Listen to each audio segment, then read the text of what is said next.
আসসালামু আলাইকুম প্রিয় ভাই বোনেরা, সবাই কেমন আছেন? আশা করি ভালো আছেন। আলহামদুলিল্লাহ, আমিও ভালো আছি। কষানিতে দিয়ে দিলাম ডাটা। আজকে গ্রাম থেকে আনা সব গ্রামীণ তরকারি রান্না করব। ডাটার সাথে আমি দিচ্ছি সাজনা সাজনা ডাটা আর আলু টমেটো দিয়ে আমি মাছ দিয়ে একটা গ্রামীণ তরকারি রান্না করব। এখানে আমি মাছ ভেজে রাখছি। আর এখানে নিলাম লাউ শাক, সাথে দিয়েছি বিচে আলু কেটে। শাকের সাথে কিন্তু এই আলু কেটে দিলে অনেক ভালো লাগে। এতদিন ঈদের ছুটিতে ছিলাম, অনেক ভালো লাগছে। আবার কিন্তু ডিউটি শুরু হয়ে গেছে। যারা চাকরি করে তারাই কিন্তু শুধু ডিউটি করে না, আমরা যারা গৃহিণী আছি আমাদেরও চাকরি আছে, ডিউটি আছে।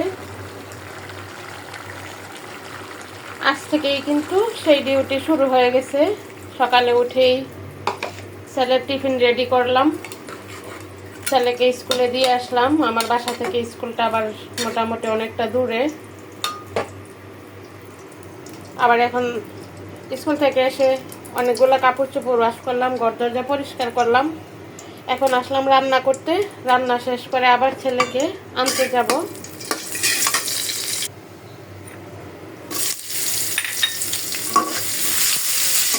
এখানে শাকটা বাগার দিয়ে ফেলি।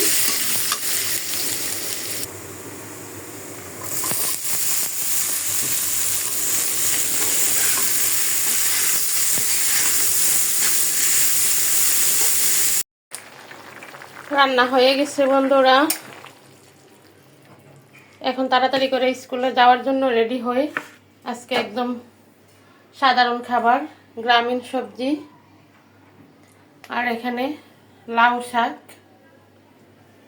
এই গ্রামীণ তরকারিগুলাই কিন্তু খেতে অনেক ভালো লাগে। সবাই ভালো থাকবেন। আসসালামু আলাইকুম।